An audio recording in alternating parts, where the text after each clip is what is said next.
Okay, good morning, friends. I welcome you all to CA Intermediate. The subject called as, in short, it is called SMS language CMA, full form Cost and Management Accounting. And to this batch, which we are recording now, we have given it a name version 3 batch. Because we had earlier recording, so to avoid the confusion, we keep giving the new name. Like in softwares, you have new version, so we are giving it a name version 3 batch, right? On the contrary, in your notes also, you will find here version 3 is printed. This batch will be in Hindi plus English. The reason for saying this is my earlier version 2 was in complete English, 100% English for some of the students in India who don't understand Hindi, especially the southern part of the country. So there was a request that there are a lot of faculties who teach in mixture language, but there are very few who teach fully in English. So on that request, I had recorded the earlier batch, that is version 2 batch was completely in English. But then there was a request from northern part of the country. Sir, what is this? Little bit Hindi ho jaye. So this batch, I am doing it in Hindi plus English mixture, 50-50 mixture. Plus one more thing is, in this batch what I have done, recently institute published a upgraded module. This is a recent upgraded module. It is technically called as October 2020 edition of institute's module. You may be aware, may not be aware. It is October 2020 edition of ICAI module. This actually you might not have received it yet, therefore you don't know. Now it was only an updation in the module, there is no change in the syllabus. Generally the syllabus of cost and management accounting doesn't change. It is not a subject like taxation where there are amendments every year. So this subject that way is a static subject, it doesn't change much. But there are new questions or some new presentation, something new. So and previous errors are also been corrected by the institute, lot of errors are still left, which I will tell you. So they have come out with the new upgraded module. So what I have done in this batch notes are updated till this module. So I have gone through the entire module, latest module of the institute, and I have already updated our notes. So these are fully updated till latest module, which you are yet going to get from the institute. And that reminded me, when I was going through, and as I had a time, this time we had a lot of time, free time. So I went page by page, word by word, and I found so many errors. And all these errors I have communicated to institute also. Some logical errors, some printing errors, conceptual errors, sometimes some clashes between concept written here in this chapter and in this chapter. This is clashing, same institute's module, in one chapter different written, another chapter different reference is given. So I made a list of it. There are around 72 such errors which I have noticed. How many? Around 72, 73 approximately, which I remember now. And I made a compilation. I did lot of correspondence with the institute also. They don't listen that fast. That is my experience. Even they don't respond to the members' email. Forget about students' email. They don't respond even to the members' email. And I made a compilation of errors, and I have sent it to the board of studies, right? I had a talk with the chairman board of studies and mailed it to all their departments to get it corrected in next whenever the module will be released. So they have to do lot of corrections. Plus one more thing I did. एक काम मैंने students के लिए किया, इतनी मेहनत से इतना बनाया, पूरा चैप्टर वाइज पेज वाइज बनाया, कहाँ क्या गलती है और क्या गलती, इंस्टीट्यूट का क्या कहना है, मेरा क्या कहना है, सब लिखा है उसमें. Institutes view, my view. तो मैंने जब इतनी मेहनत की है तो स्टूडेंट्स को भी दे दो ये. So what I did on my website, first of all let me tell you my website address is printed actually on every page of your notes. Every page, right hand side top corner, you will find the website address, but let me, and on the front page also. So our own website is It is in my name itself, CA Rakesh Agrawal .in, not .com, .in. This is the website. So whenever you visit that website, one very important section or tab in this website, which is more important for you, is a student corner tab. Student corner. I think you call it as tab only, no? Different tabs on the website, right? What you know technology better. So this is the section, student corner section on our website, in which lot of important things you will find which are useful to you, including this compilation of errors in the module. तो पूरी list जो मैंने institute को भेजी है वही list मैंने website पे भी डाल दी है. ये कब काम में आएगी आपको, कैसे काम में आएगी? Sometimes if you happen to go through the institute's module, तो क्या होगा आपके ध्यान में का सर ने तो ऐसा पढ़ाया, इधर तो ऐसा लिखा है. Are you getting it? तो जरा देख लेना ना पहले, ये लिस्ट डाउनलोड कर लेना. It is downloadable PDF file and you can save it somewhere. So you will come to know कि उसमें क्या क्या गलतियां हैं. तो मैं गलत तो नहीं पढ़ाऊंगा. सो wherever though there are difference of opinion, I'll tell you कि this is my view, this is institute's view, and it is been listed and available for you also for public viewing to all the students under student corner. वैसे भी student corner में और क्या क्या रहेगा, I'll let you know, right? Just in few minutes. I think I'll quickly introduce myself first, then I'll go to the subject, your subject, and we'll start today itself with chapter 1 as far as possible. A quick introduction about me. First of all, my name is Rakesh Agrawal, right? CA Rakesh Agrawal. I cleared my graduation in 1989, that is BCom, from Neswadia College of Commerce, Pune. And I happen to be the gold medalist from the University of Pune in the special subject of cost and management accounting. That was my specialization. In 1990, I cleared my ICWA, which is nowadays called as ICMA, cost and management accountant. Earlier it was called cost and works accountant. I cleared this examination in the first attempt in 1990, and based on this qualification, I started teaching in 1991. Based on ICWA qualification, I started teaching at Pune chapter of cost accountants, the local body. I got the opportunity to teach the same subject, that is costing. So since 91 I am into teaching till date. So it's more than now 30 years. Same subject. So if somebody takes out a bottle of blood from me, so what will flow out? Costing. So since 91 I am into teaching. In 1992 exam I cleared my CA final with all India rank. Now you will notice that there is a gap between graduation and CA. Reason? In our days when I did CA, this was the only route. Only route was after graduation. There was no route after 12th. You may not be aware of this history.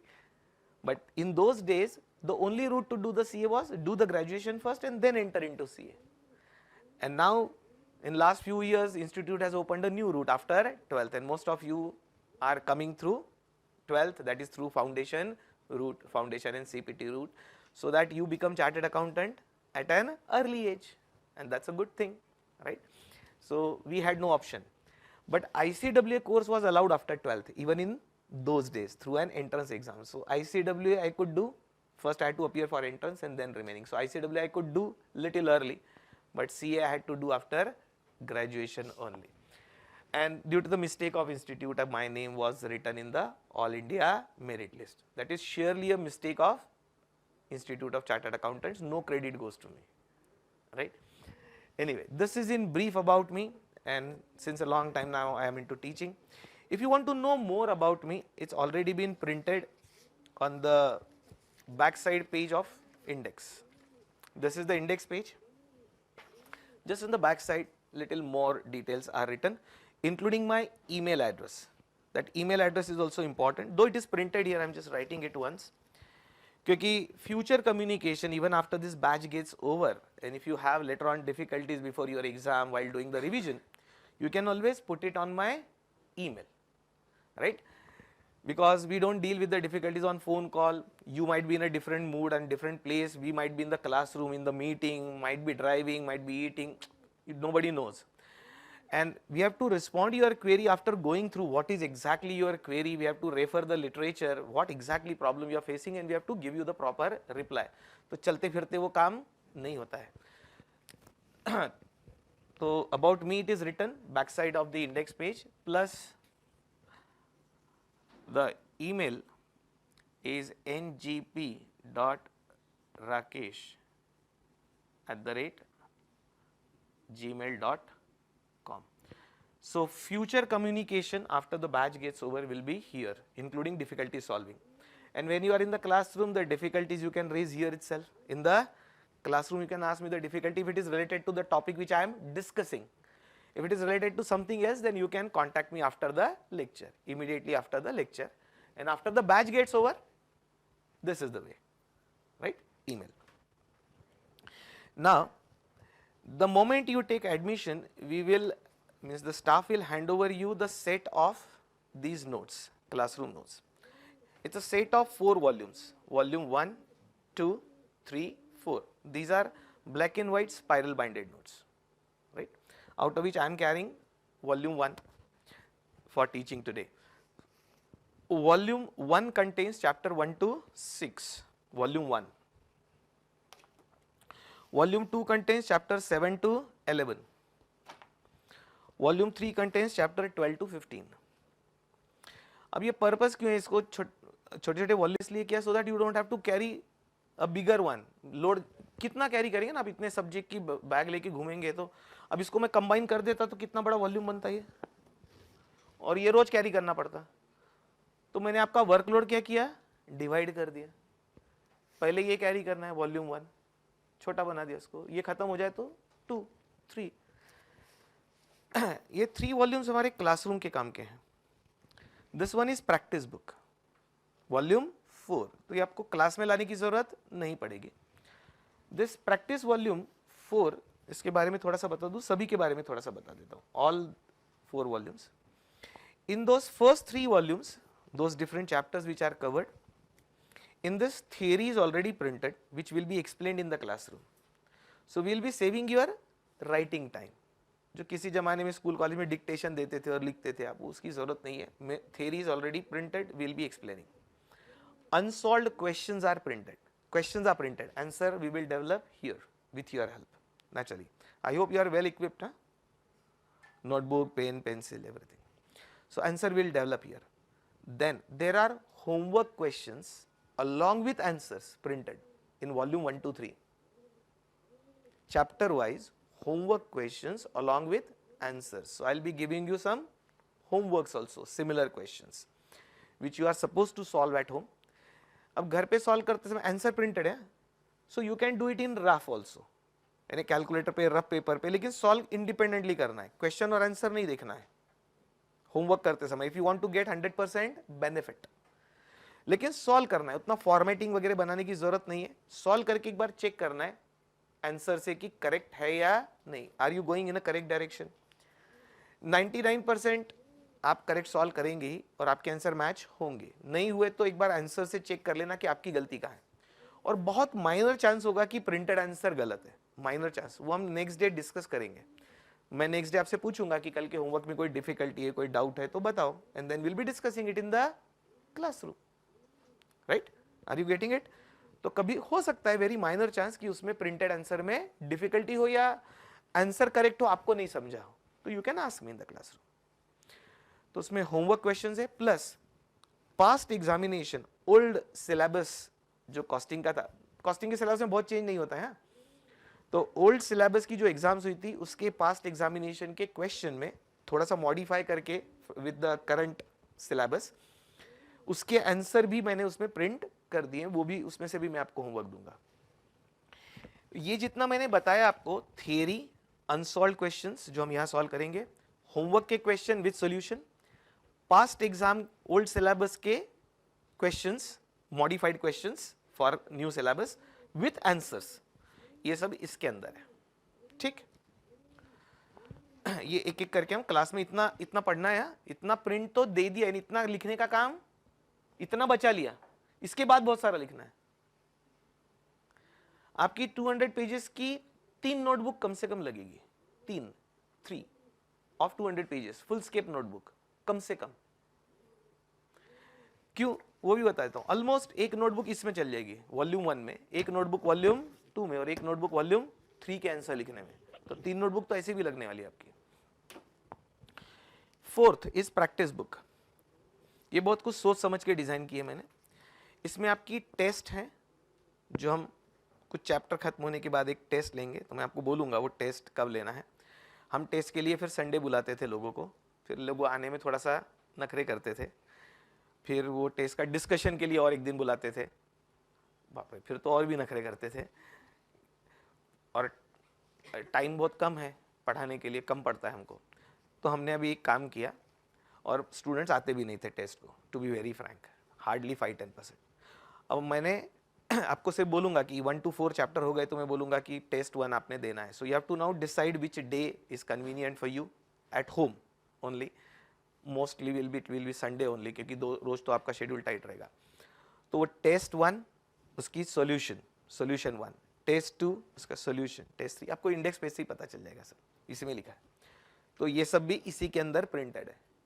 Test अलग जगह है, solution अलग जगह, जानबूझ करके, so that you do it sincerely. That is my expectation that you do it under exam condition and then check it with the solution. मैंने test के ऊपर कितने मार्क्स की टेस्ट है और कितने आवर्स अलाउड है।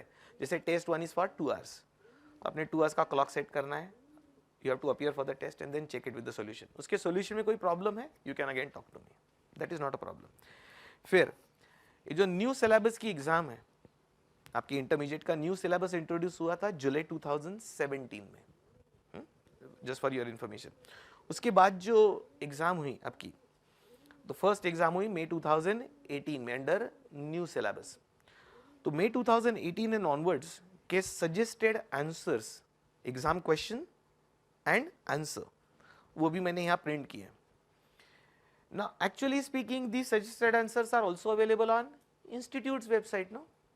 Yes, इंस्टीट्यूट की वेबसाइट पता है ना आपको, सभी को पता ही होगी, तो उस पर भी अवेलेबल है।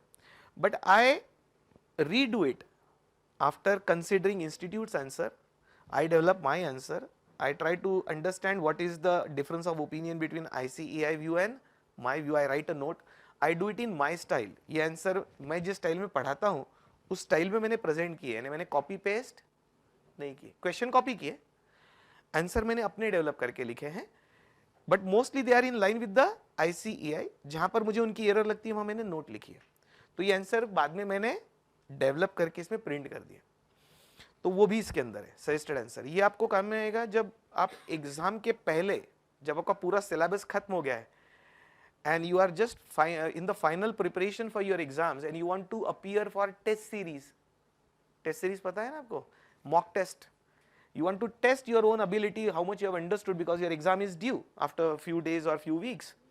तब आप क्या कर सकते, ये जो क्वेश्चन पेपर है पास्ट एग्जाम के, वो 3 hours सेट करके क्लॉक में, you can first try on your own at home and as if you are giving the exam, और solution भी printed, you can check it with the solution, so your confidence, you will come to know where you stand, and if you are able to solve majority of them, naturally your confidence level will go up. If you are making errors, then confidence level will go down, but then don't allow the confidence level to go down. Find out the areas of improvement, that where I am going wrong, why I am going wrong, so which is the area for making improvement, and improve and then appear for the main exam. जैसे हम cricket में trial ball खेलते थे ना, याद होगा, तो trial ball है मॉक टेस्ट, तो पहले चैप्टर वाइज कुछ टेस्ट लेंगे हम और फिर फुल फ्लेज, लेकिन ये मैं आपको दे रहा हूं, यानी सेल्फ डिसिप्लिन मोड पे दे रहा हूं कि ये आपने करना है, तो वो ट्रायल सब इधर हो जाना चाहिए। Trial should not be at the cost of 6 months। I hope you are getting my point. जो लोग ये प्रैक्टिस मैनुअल कचरे में डाल देते कि अपने काम का नहीं है, क्योंकि ये मैं क्लास में तो ये पढ़ाने वाला नहीं, ये आपके लिए है डेवलप किया हुआ, तो कुछ लोग क्या करते हैं, इसको हाथ ही नहीं लगाते, तो उनका पहला ट्रायल कब होता है, वो इंस्टीट्यूट की एग्जाम में, and that trial cost you 6 months, it's a heavy cost.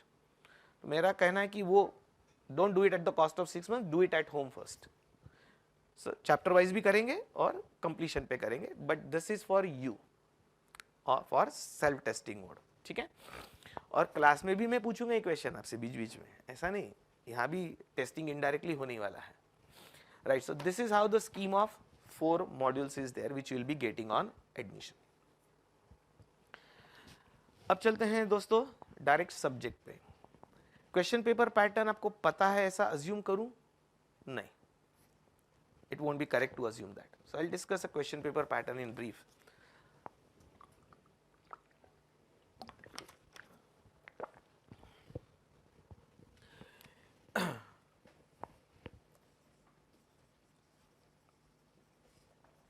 Your exam pattern.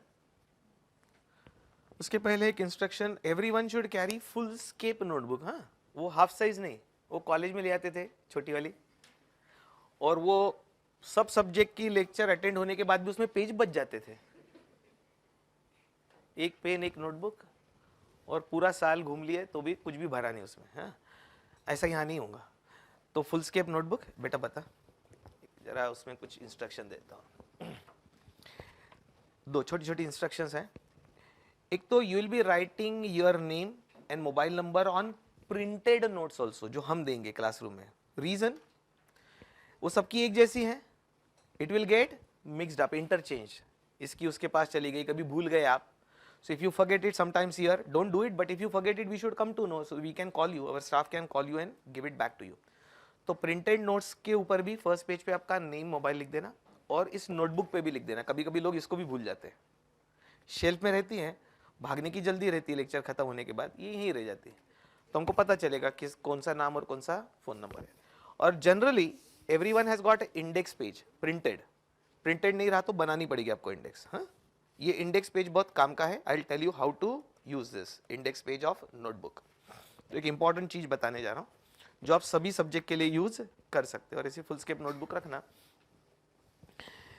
If there is not a printed index page, you will prepare index today. मैं इस पे बाद में आ रहा हूँ. हाँ, मैंने इसको थोड़ा सा डाइवर्ट किया. किसको? क्वेश्चन पेपर आता हूँ मैं. पहले वो डिस्कस कर लेता हूँ आपकी नोटबुक में क्या करना है. और आज का होमवर्क भी है उसमें थोड़ा सा. चैप्टर नंबर, टॉपिक और पेज नंबर, ऐसे 3 कॉलम उसमें आपको बना लेने पड़ेंगे. नहीं रहे तो ये सीरियल नंबर या चैप्टर नंबर जो भी समझो. सबसे पहले आज घर पे एक काम करना है कि आपके नोटबुक को पेज नंबरिंग करना है. Means you have to give the numbers, page numbers to notebook. Printed notes pages are already numbered.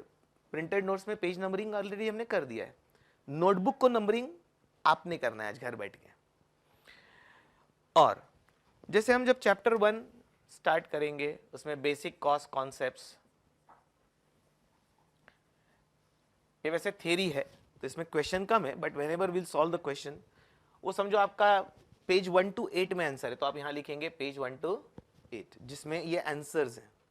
फिर चैप्टर 2 विल बी, ये सब अभी नहीं लिखना है आपने, जैसे जैसे कंप्लीट होगा वैसे लिखना है. As the chapter gets completed, समझो मटेरियल कॉस्ट टॉपिक खत्म हुआ, उसके आंसर आपके नोटबुक में पेज 9 से हैं. So suppose page 9 up to 48 example, ये सब एग्जाम्पल है. तो चैप्टर खत्म होने के बाद आप यहाँ लिख देंगे. ऐसे चैप्टर 3 नेम, वो किस पेज पे आंसर है. इसका फायदा समझ में आ रहा है क्या होगा?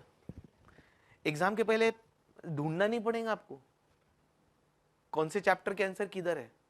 Reason, questions are here in printed notes, answers are in notebook. Before the exam when you sit for revision you should be able to move from question to answer और आंसर टू क्वेश्चन. उसके लिए और एक काम करेंगे हम, cross reference, वो भी बता देता हूं because everyone has to do that. Cross reference यानी कैसा? I have a habit while solving the question here. Suppose मैं कोई रैंडमली एक पेज उठाता हूं, कोई भी एक question. Suppose I have picked up question 30, just example sake. I am solving suppose question 30 in the classroom. I have a habit of writing question 30 by 50. इसका मतलब we are solving question number 30 from page number 50. So when you will write the answer in the notebook, you will also write this reference question 30 by 50 and you will start writing the answer. तो आपको ये पता रहेगा कि ये जो answer है ये किस क्वेश्चन का है 30, और वो क्वेश्चन किस पेज पे है नोट्स में, प्रिंटेड नोट्स में, पेज नंबर 50. अब एक क्रॉस रेफरेंस और करेंगे. मैंने नोटबुक को नंबर देने को बोला आपको. समझो आपके नोटबुक का पेज नंबर जो आप ऊपर लिखेंगे राइट हैंड कॉर्नर में, नोटबुक का पेज नंबर बोल रहा हूँ. Suppose that page number of your notebook is 129. This is page number of your notebook. तो आपने क्या करने का, ये 129 पेज इधर लिख के रखने का क्वेश्चन के बाजू में, यानी क्वेश्चन के पास काय का रेफरेंस है कि आंसर कौन से पेज पे है. प्रिंटेड नोट्स में ये पेज नंबर लिखा जहां पर उसका आंसर है और इसीलिए नोटबुक को नंबरिंग देना है. तो क्वेश्चन के पास आंसर का रेफरेंस और आंसर के पास आंसर जहां लिखा हुआ ये रेफरेंस है किसका, क्वेश्चन का, क्रॉस रेफरेंस. आपने अकाउंट्स में वो जर्नल एंट्री और लेजर पोस्टिंग पढ़ा होगा ना. जर्नल में एक एलएफ का कॉलम रहता था, लेजर फोलियो, वहां से वो लेजर फोलियो लिखते थे जहां उसका पोस्टिंग हुआ है, वो कॉलम खाली रखते थे. हम कभी यूज नहीं किया लेजर फोलियो का अकाउंट्स में. एक्चुअली वो जर्नल एंट्री की लेजर पोस्टिंग जहां होती है उस पेज का नंबर है वो फोलियो, यानी पेज कि इसकी एंट्री उधर है, उधर पोस्टिंग हुई है लेजर अकाउंट में. तो हम अकाउंट्स के स्टूडेंट है तो ये हम खुद नहीं यूज कर सकते, इसका रेफरेंस उधर, उसका रेफरेंस इधर. So before the exam you can quickly in seconds you should move from question to answer or answer to question. और एक काम करना है फिर इसमें, फर्स्ट नोटबुक खत्म होने के बाद when you will start with second notebook. Suppose first notebook में you have ended last page is 180, तो second notebook में पेज 181 से चालू करना. कुछ समझा? नहीं तो क्या होगा, फिर से नंबर 1 से चालू किया तो पेज नंबर 34 नोटबुक में, तो फिर आपको क्या करना है, page number 30 of notebook 1, notebook 2, notebook 3. तो कॉन्सिक्वेंशियल कॉन्सिक्यूटिव नंबरिंग करना है, जहां से नोटबुक 1 का पेज नंबर खत्म हुआ उसके आगे पेज नोटबुक 2, उसके आगे notebook 3. So that number should be unique, page number should be unique. And I think this you can do for all the subjects, because almost all of the teachers will give you printed notes containing questions and answers will be in the notebook. तो एक connect होना चाहिए, it will save lot of time before the exam. That is very precious time before the exam, right? You can't waste your time in just searching through the pages कि इसका answer किधर है, इसका answer किधर है. तो आज का होमवर्क, पहली नोटबुक के पेज नंबरिंग खत्म कर देना, इंडेक्स बना के रेडी करना, फिलअप ऐसे एक एक चैप्टर खत्म होते जाए तो फिलअप कर देना. ओके, ये नोटबुक के लिए एक अच्छा सा कैलकुलेटर आपके पास होना चाहिए. अच्छा सा कैलकुलेटर यानी मैं किसी कंपनी की एडवर्टीजमेंट में नहीं कर रहा, मैं दिखाता ही नहीं, इतने इस साइज का ठीक है. बहुत छोटा कुछ वॉच में भी आता है, मोबाइल में भी कैलकुलेटर है, अपने काम का नहीं. मोबाइल तो निकालना ही नहीं बाहर. मोबाइल बाहर आया चलती क्लास में कि आप बाहर, स्ट्रिक्टली नॉट अलाउड. एक ही कंडीशन है मेरी, मोबाइल नहीं, रेगुलरिटी सिंसियरिटी, बस इतना आप दो, बाकी मैं समझ लूंगा. बाकी सब्जेक्ट आपको जिंदगी भर के लिए सिखा दूंगा मैं, ये मैं गारंटी लेता हूँ. You will learn this subject for your life time if you learn with regularity and sincerity, क्योंकि my way of teaching is conceptual and logical. मैं आपको आपके एग्जाम के क्वेश्चन नहीं सॉल्व करा के यहाँ देने वाला, यानी इमेजिनिंग कि आपकी एग्जाम में क्या क्वेश्चन आएंगे, 30 इंपॉर्टेंट क्वेश्चन, उसमें से ये करके जाओ 10 क्वेश्चन आएंगे, ऐसा मुझे पॉसिबल हुआ नहीं और शायद ऐसा सीए एग्जाम में पॉसिबल होता भी नहीं. But I will make you capable of solving every question instead of giving you the questions which are expected to appear in your exam. तो कंसेप्चुअल पढ़ने में टाइम लगता है दोस्तों, आपको भी टाइम देना पड़ेगा, मुझे भी देना पड़ेगा, but to understand A to Z of the subject, that I can promise. Anyway, calculator में बोल रहा था, मोबाइल का नहीं, वॉच में छोटा मोटा रहता है नहीं, इतने इतने बड़े साइज के कैलकुलेटर आते हैं, पॉसिबल नहीं हैंडल करना. This is a good size है सबके पास, फाउंडेशन से ही होगा, राइट. ये रोज लाना ही पड़ेगा, ये बहुत काम की चीज है. और कैलकुलेशन आप लोग मुझे देंगे, यानी I am dependent on you as far as calculation part is concern. और किसी एक ने गलत दे दिया, कैलकुलेशन गलत किया यानी, तो दूसरा करेक्ट कर सकता है. But I trust you people for calculation. मैं यहाँ सॉल्व करते रहूंगा आपकी मदद से. तो एक अच्छा सा कैलकुलेटर, पेन पेंसिल वो सब होना चाहिए. अब मैं इस पर आता हूँ इंपॉर्टेंट चीज पे. ये मैंने आपको नोटबुक का बताया. क्वेश्चन पेपर पैटर्न में all questions are of 20 marks, all questions of 20 marks each. उसमें से generally question 1 is compulsory, all questions are of 20 marks each. don't worry, 20 marks का सिंगल क्वेश्चन नहीं रहेगा, उसमें सब क्वेश्चंस है. I am coming to it. But all the questions carry total marks 20, out of which generally first question is compulsory. ये अभी pattern जो चल रहा है इंस्टीट्यूट का वो बता रहा हूँ. हाँ, फ्यूचर में इंस्टीट्यूट ने चेंज किया तो मुझे नहीं पता, because predicting institutes behaviour is difficult than predicting the share market.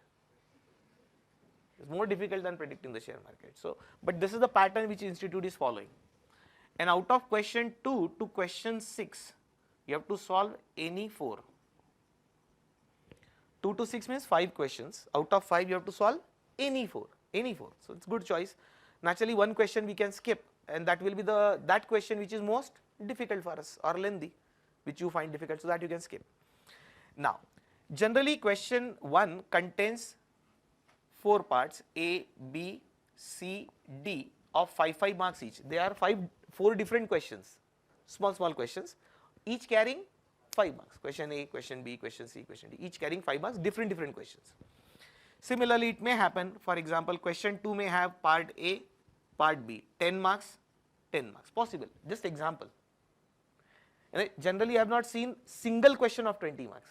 यानी 2 अलग-अलग क्वेश्चन है, 10 मार्क के क्वेश्चन 2 में. हो सकता है क्वेश्चन 3 में है पार्ट A, B, C, ये 10 मार्क्स, ये 5 मार्क्स, ये 5 मार्क्स, जस्ट एग्जांपल. क्वेश्चन 4 में have only 2 parts, let us say A, B, ये 12 मार्क्स, ये 8 marks, but total 20. Are you getting it? तो whole question is for 20 marks, but subdivided into sub questions, and you have to solve any 4 out of these remaining 5. वैसे ये बातें आपने और भी सुन भी ली होगी फैकल्टी से, but then I am just making clear from my side. This is the pattern of your examination. मैं बोलूंगा this is better than the old syllabus. Old syllabus में क्या होता था, क्वेश्चन यही रहते थे, लेकिन ये 16 मार्क्स ईच के होते थे. पहला क्वेश्चन 20 मार्क्स का और रिमेनिंग 16 के, तो 16 इंटू 5 विल बिकम 80. तो पहले 5 questions plus 1 compulsory, 6 question solve करने पड़ते थे. अभी आपको इसमें से एनी 4 इंटू 20, तो 4 इंटू 20 80 मार्क्स ही हो गए आउट ऑफ 2 to 6, और एक ये 20 मार्क्स का कंपल्सरी. तो एक क्वेश्चन कम किया है इंस्टीट्यूट ने, क्योंकि पहले बहुत कंप्लेंट जाती थी इंस्टीट्यूट को कि पेपर होता ही नहीं लिख के 3 घंटे में, और ये फैक्ट थी. आप क्या, हम भी बैठ गए पेपर लिखने तो भी नहीं होता था 3 घंटे में, ये फैक्ट है. तो हमने भी फीडबैक दिया इंस्टीट्यूट को कि आपने कितना लेंदी पेपर सेट किया है, 3 घंटे में इम्पॉसिबल था it was to solve all the questions in those days. तो फिर इंस्टीट्यूट ने क्या किया, जो 60 मार्क्स ईच के ये क्वेश्चन रहते थे, they made it 20 marks each. तो एक क्वेश्चन कम हो गया उसमें से. Are you getting it? 16 into 5 पहले, तो इसमें से 5 सॉल्व करने पड़ते थे, 6 में से 5, 16 इंटू 5 इसमें से और एक ही. अभी आपको यहां से 4 प्लस 1, 5 क्वेश्चन में आपका काम खत्म हो जाएगा. This is the paper pattern.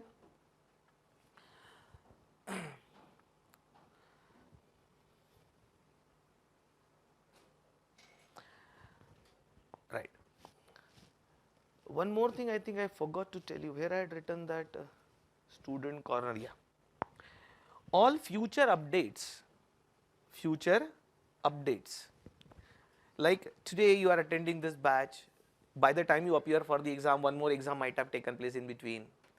So uska suggested answer, if anything new comes in RTP, which is called revisionary test paper, mock test paper, anything we find new which is coming out, we put it here. Means I have a habit of putting it here on our website under student corner. So all future updations you will automatically get here. Correct? क्योंकि वो practice manual 4 में कुछ suggested answer print किए हैं, जितने institute के publish हो चुके उसमें मॉडिफाई करके प्रिंट किया मैंने. उसके आगे के, तो उसके आगे क्या बोलेंगे, वहां तो है ही नहीं, तो वो कहाँ मिलेंगे, जैसे जैसे रेडी होते जाएंगे मैं यहाँ पर अपलोड करते जाऊंगा. It's a PDF file, you can download, you can get it printed. Is that okay? So all future updation and changes you will find always under student corner on our website. Is that clear? Okay friends, we will start with the subject unless you have any other general query to ask. So I am starting with the actual subject now. This is chapter 1. एक काम और कर सकते, आपको ये notes का पूरा set मिलेगा on admission, entire set of 4. उसके पहले यदि आपको लगता है कि कुछ पहले 2-3 दिन के लिए हमको नोट्स की कॉपी चाहिए, फ्यू पेजेस, तो वो भी इधर ही अवेलेबल है. It means you can download few pages of notes for first few days from student corner. उसमें ड्रॉप डाउन लिस्ट आएगी, तो इंटर CA में लिस्ट में आपको मिलेगी version 3 notes. So few pages for beginning days are available there. You can download and get it printed and you can bring it to the classroom. By the time you take the admission you will get the entire set of notes. वो भी available है वहाँ पर. ठीक है. So I am beginning with chapter number 1. Chapter 1 is basic cost concepts, and you people being studying this subject for the first time will start from scratch. आपको और कुछ तो पूछना नहीं है, because now the moment I start with the subject I'll end with the subject only. बीच में और कुछ नहीं करता मैं, ये मेरी आदत है. I'm dot on my target now and I know the length and width of the subject. एक बात बतानी रहेगी आपको. I've done my graduation as well as post graduation, that is MCom with special subject cost and management accounting itself, so I can tell you with confidence. University में, Pune university में 5 साल के syllabus में 3 year BCom and 2 year MCom में जितना नहीं पढ़ा उससे ज़्यादा डेप्थ में आपको कॉस्टिंग 3.5 मंथ्स में पढ़ना है. यानी there is no comparison of university syllabus in this syllabus. MCom के पेपर भी एकदम चिल्लर है, यानी आईसीए स्टूडेंट्स के लिए. कॉस्टिंग के उठा के देख लेना आप, यानी डेप्थ ही नहीं उसमें. जो क्वेश्चन 5 मार्क के लिए भी इंस्टीट्यूट नहीं पूछती, वहाँ 20 मार्क्स के लिए पूछते वो question. I am not joking, you can go and verify. और मैंने किया हुआ है वो. It means my job is to cover university 5 year syllabus in more depth for you people in 3.5 months. So consider the challenge which I am having and you are having. मेरा subject बहुत light weight रहता ना तो मैं भी बहुत मौज मस्ती करवाता आपकी क्लास में और मैं भी बहुत सारी छुट्टियां देता. But then unfortunately it is a too lengthy subject and too much to teach, and I have that much substance to teach you, and therefore I restrict myself only to the subject. ये मेरी मजबूरी है दोस्तों. बीच बीच में एक हाथ story इधर उधर सुना दिया करूंगा, ऐसा नहीं है, इधर उधर जोक भी मार दिया करूंगा, लेकिन majorly I will be on the subject क्योंकि मजबूरी है. तो सब्जेक्ट स्टार्ट करता हूं, उसके पहले ही आपको एक स्टोरी सुना देता हूं. चलो सब्जेक्ट स्टार्ट करने के पहले इधर से कुछ पूछना तो नहीं है? राइट.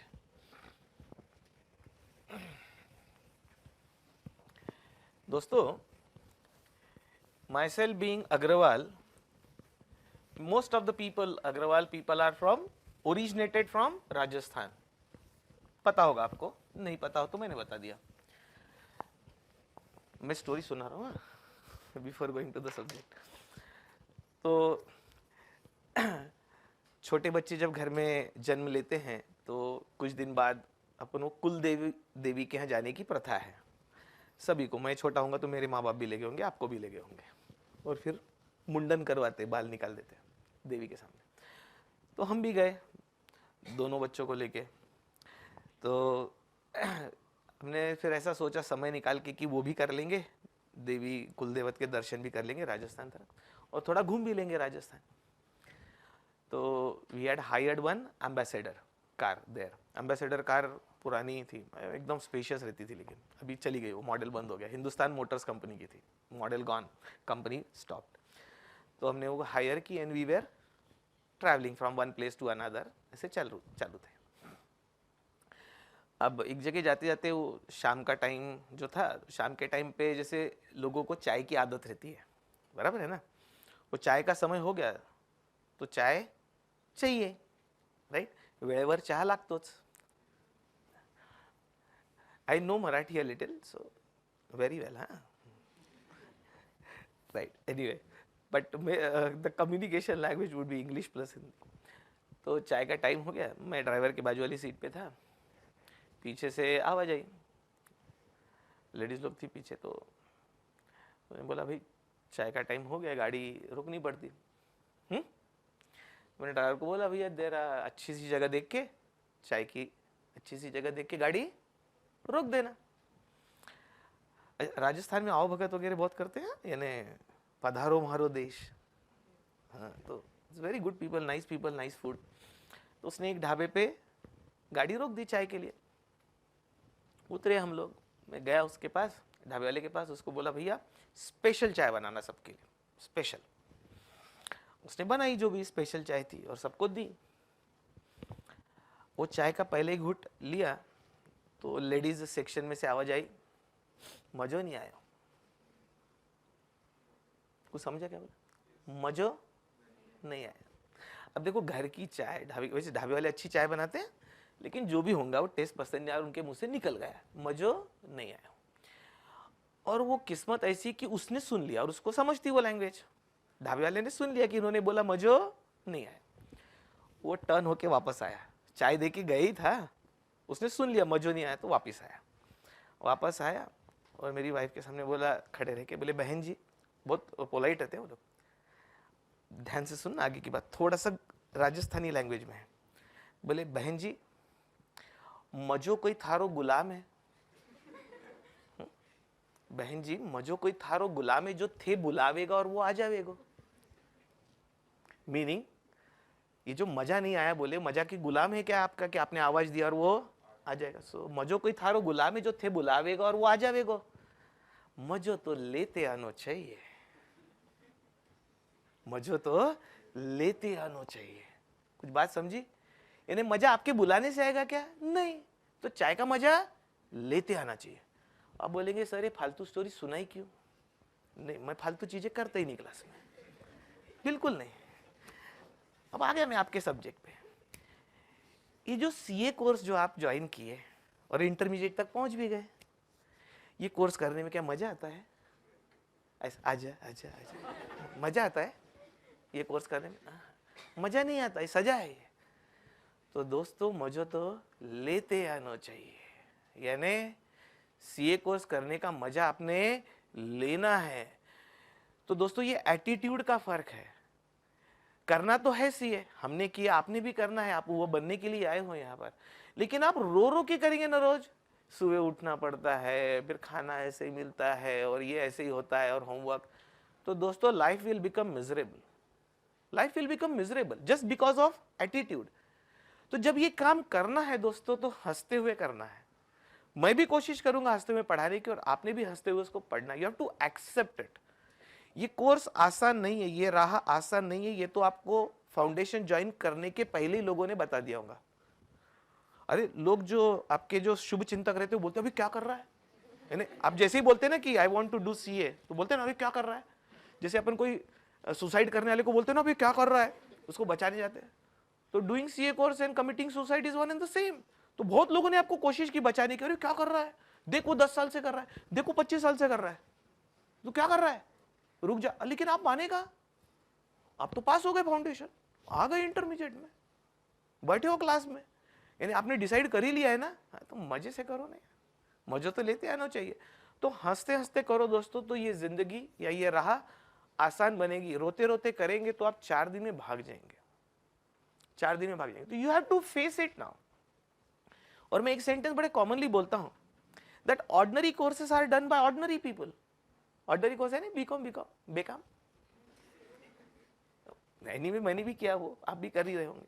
तो ordinary courses are done by ordinary people, but extraordinary course like chartered accountancy is done by extraordinary people like you. Feel special that you are extraordinary people, you are made for it. It's a tough course for tough people, no? Right? तो ये रोज ये भावना रखना है आपके दिल में, तो आपको ये जर्नी आसान लगेगी। शेड्यूल तो आपका टाइट होगी, आपको पता ही है। ऐसे शेड्यूल में रहने की कॉमर्स के स्टूडेंट्स को आदत नहीं है, साइंस वालों को है, कॉमर्स वालों को नहीं है। कॉमर्स वाले तो कॉलेज का एक चक्कर मारते, देखते किधर क्या चल रहा है, क्या हैपनिंग प्लेस है, कैंटीन में जाते, थोड़ा बहुत खाते पीते आ गए घर में। एग्जाम के पहले 30 क्वेश्चन की बुकलेट पढ़े, फर्स्ट क्लास पास। यहाँ कुछ नहीं होने वाला, कितना ही पढ़ लो, कितना ही पढ़ के जाओ, साला कुछ तो भी नया ही मिलता वहाँ, कहाँ, एग्जाम में। तभी तो उसका कोर्स का नाम सीए है, चार्टर्ड अकाउंटेंसी। सीए का फुल फॉर्म है कम अगेन। कम अगेन मई में आया था ना, नवंबर में आया था ना, अगले मई में। ये ऐसा कोर्स है कम अगेन। तो जिसने इसको लाइटली लिया, इस कोर्स ने उसको डबल लाइटली लिया। तो आते ही रहे बेटा, बुढ़ापे तक देखो। रेस्ट्रिक्शन रखा ही नहीं इंस्टीट्यूट ने, नंबर ऑफ अटेम्प्ट्स का रेस्ट्रिक्शन है क्या? नहीं है। फीस भरते रहो, आते रहो। क्यों? कम अगेन, हमारी भी कमाई हो रही, आओ। उसके साथ हम टीचर लोग की कमाई, ले रिवीजन बैच, फिर ले वाला अगला वर्जन। मेरी दिली इच्छा है सब लोग एक अट्टे में पास हो, हमारे पास डबल से आने की जरूरत ना पड़े, हमको नहीं चाहिए वो पैसे। एक बार पढ़ो, दिल से पढ़ो, और डायरेक्ट एक जंप में दोनों ग्रुप पास करो, और एक जंप में final. Ideal plan, best plan, possible हुआ तो फाइनल के दोनों ग्रुप की तैयारी ऐसी करो, एक जंप में सी खटा, 3 स्टेप में चार्टर्ड अकाउंटेंट, फाउंडेशन, इंटर दोनों ग्रुप, फाइनल दोनों ग्रुप, नथिंग लाइक इट। अच्छा ऐसा बाकी लोग नहीं कर रहे, मैं कुछ ऐसी इमेजिनरी बातें कर रहा हूं ऐसा लग रहा है कि आपको कि जो इम्पॉसिबल है, lot many people have done it. तो उस तैयारी से ही पढ़ना है। और मैं चालू कर रहा हूं चैप्टर 1, कंसेप्चुअल है, ये सब सीए फाइनल में भी 100 मार्क्स का पेपर है, उसके काम में आता है। And let me tell you my experience as I'm teaching in CA final also. I've seen sometimes people have somehow managed to pass intermediate without studying the basics, and then they face huge problem in understanding CA final, क्योंकि CA final LP institute has assumed that you have cleared intermediate, means you possess this basic knowledge. तो मुझे उनका revision कराना पड़ता है, पहले intermediate का revision करा के फाइनल पढ़ाना पड़ता है उनको। So that is the problem. So we are beginning with, okay,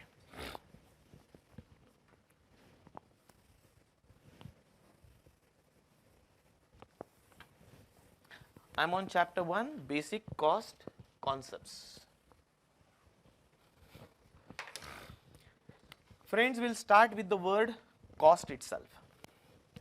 Actually, I have to take you through 3 important words: cost, costing, cost accountancy.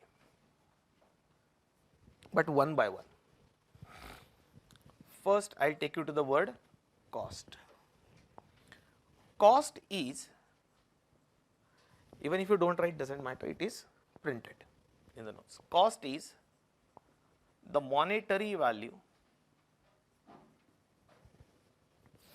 of all sacrifices made to achieve an objective. इस definition को decoding करेंगे।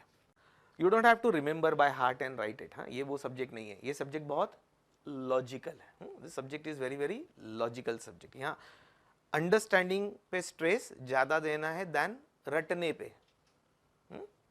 Specially BCom की style से ये paper नहीं होगा। Understanding is more important for this subject than remembering.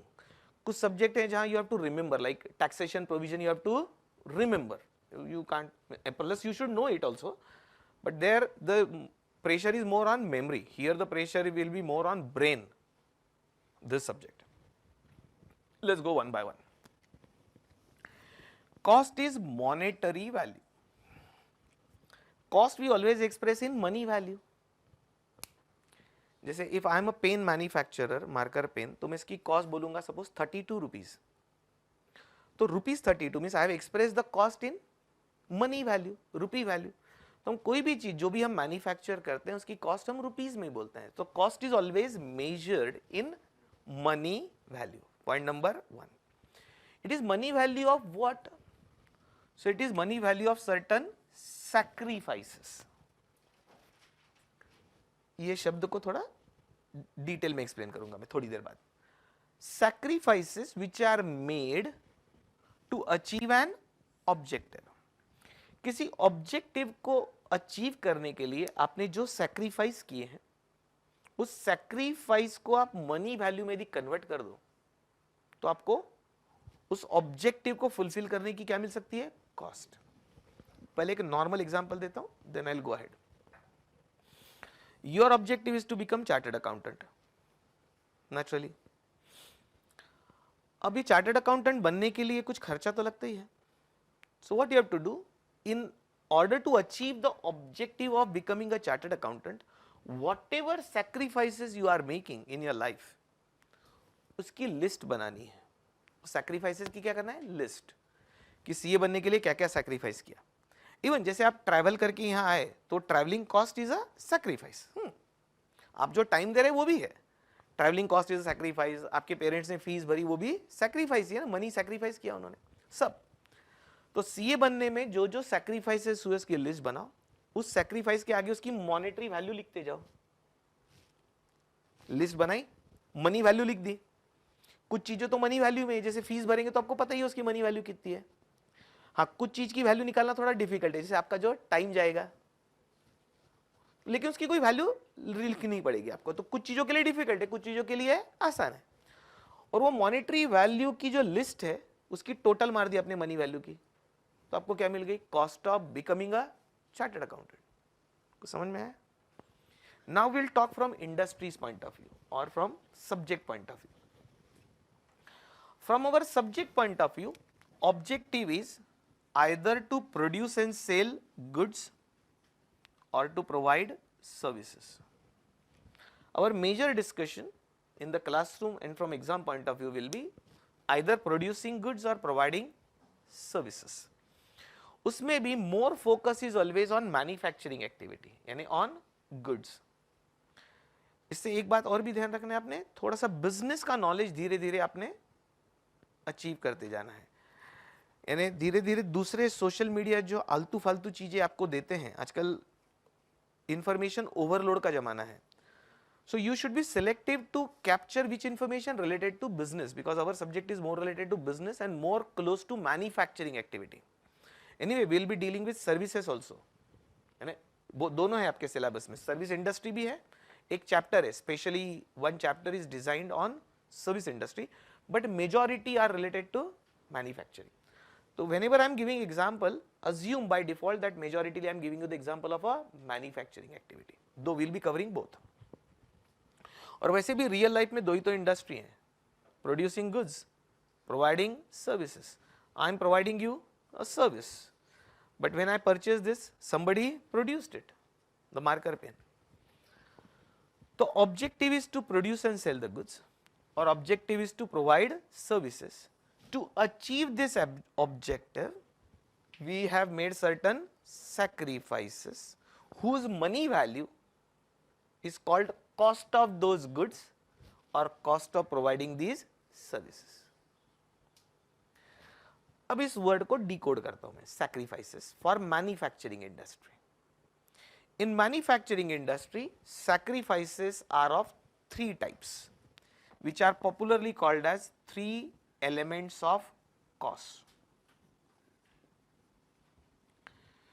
दोस्तों definition में जो वर्ड सैक्रिफाइसेस है ना, उसका करेक्ट मतलब है थ्री एलिमेंट्स ऑफ कॉस्ट. में sacrifices are divided in three parts, and those are material cost,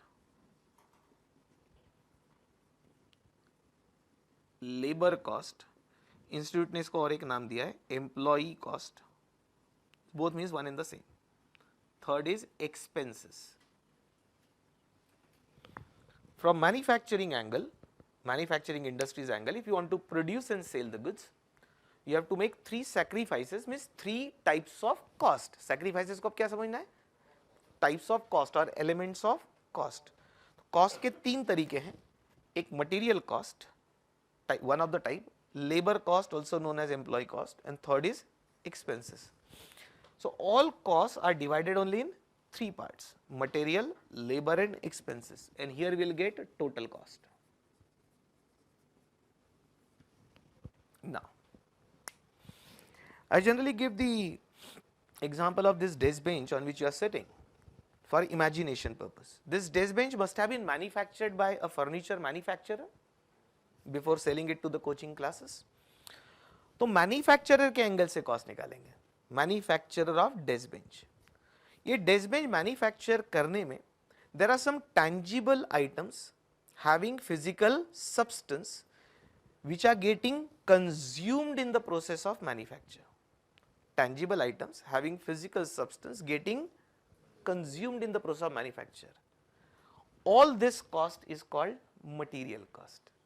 Physical tangible items getting consumed in the process of manufacture is called material cost, या material sacrifice है वो, तो material cost. Now just imagine कि ये desk bench manufacture करने में क्या क्या tangible items लगे होंगे. material cost में क्या क्या लगा होगा? वुड यानी प्लाईवुड, सनमाइका ऊपर का बराबर, स्टील फ्रेम, उसके वेल्डिंग रॉड्स, पेंट, उसके आजू बाजू में एक पट्टी लगी हुई है, उसको बोलते हैं बीडिंग पट्टी कारपेंटर की लैंग्वेज में, so that the surface remains smooth, बराबर. और उसको और स्मूथ करने के लिए पॉलिश पेपर से घसते हैं, आपको पता होगा। तो वो भी तो मटेरियल ही ना सब, which got consumed in the process of manufacture. इतना तो विजिबल है, इसलिए मैंने एग्जांपल लिया।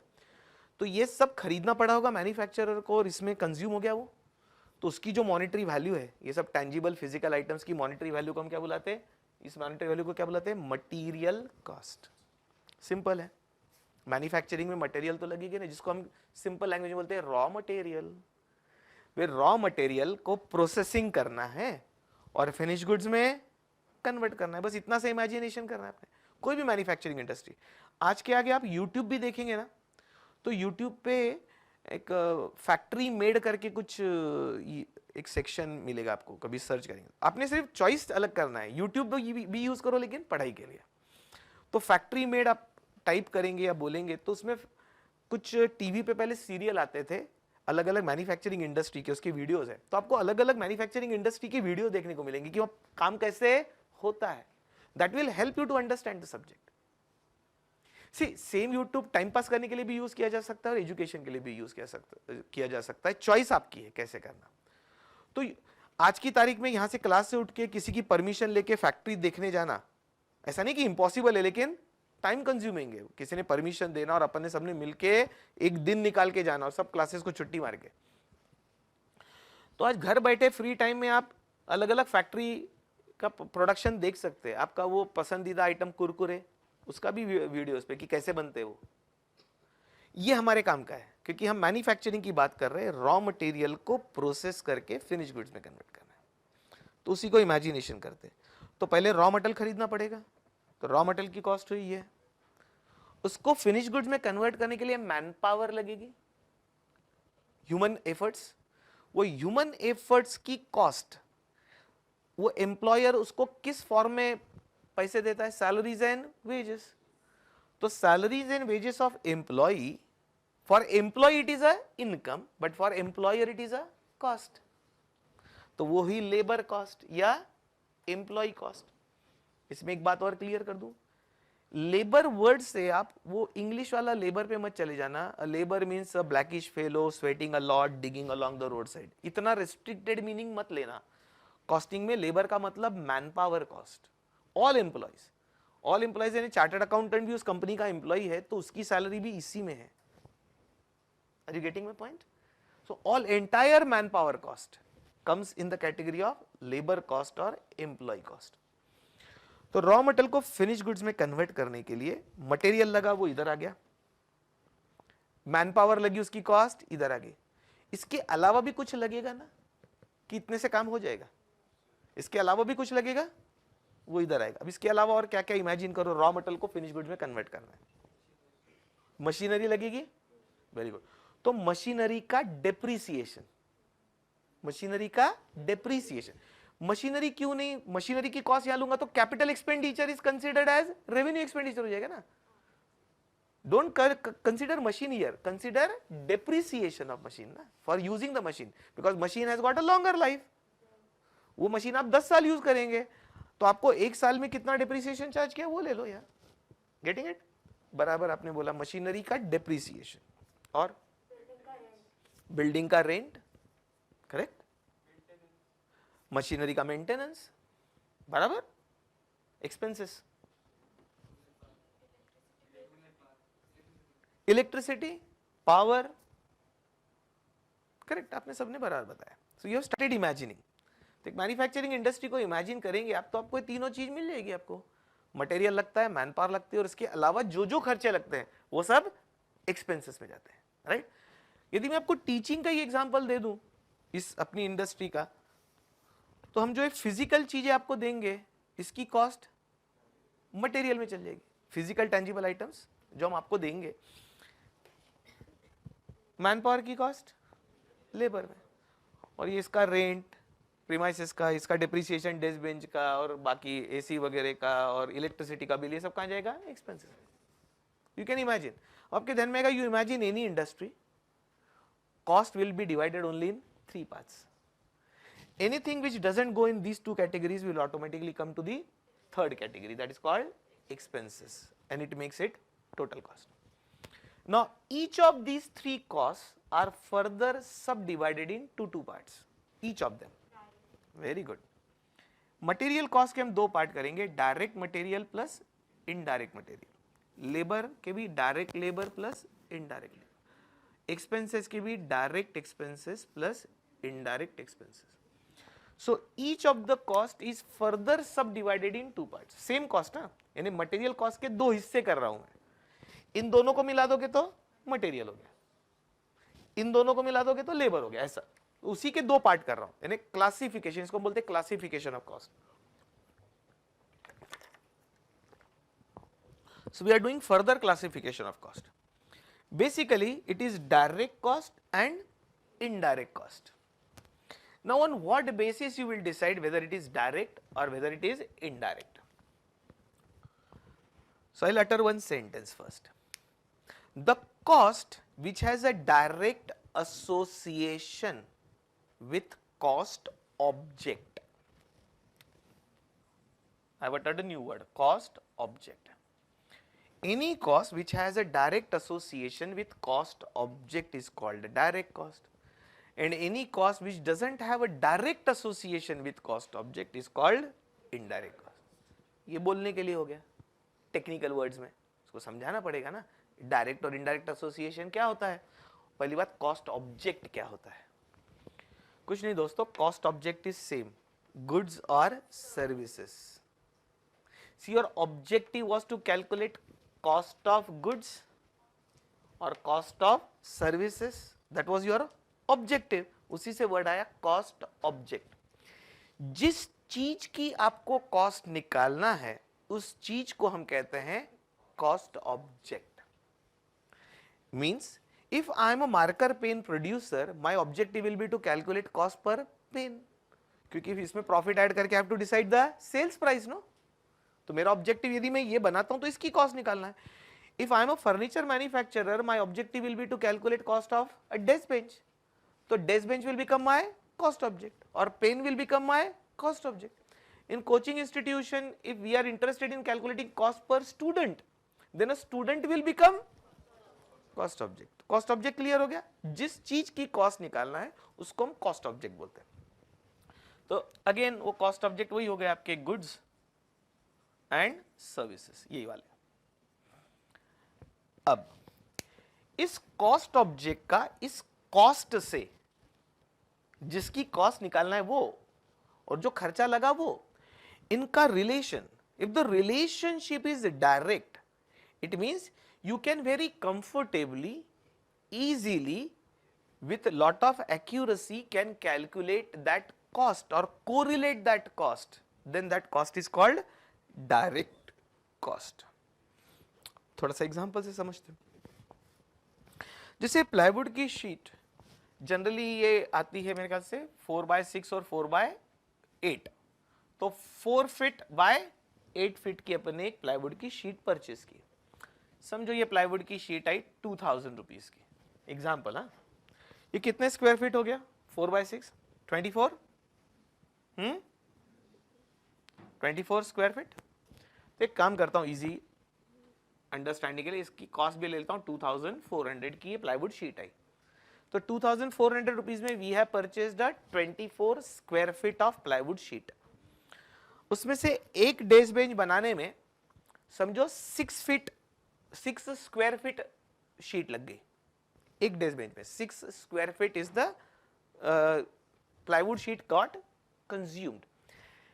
24 स्क्वायर फीट की कॉस्ट 2400, तो 6 स्क्वायर फीट की कॉस्ट 600 होगी ना, 100 रुपीज पर स्क्वायर फीट। तो 6 स्क्वायर फीट यदि एक में कंज्यूम हुआ तो 600।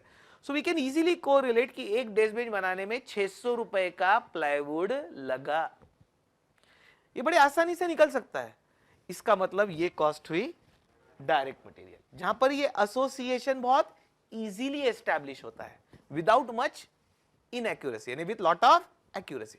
थोड़ा बहुत अप्रोक्सीमेशन हो सकता है, तो जहां ये आसानी से कोरिलेट हो सकती है मटेरियल की कॉस्ट उस कॉस्ट ऑब्जेक्ट से, तो हम उसको बुलाएंगे डायरेक्ट मटेरियल। ऐसे वो स्टील की भी निकल जाएगी। लेकिन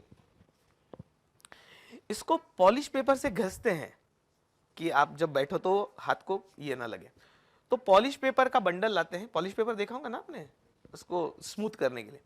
तो polish paper also got consumed in the process of manufacture, तो मटेरियल कॉस्ट है।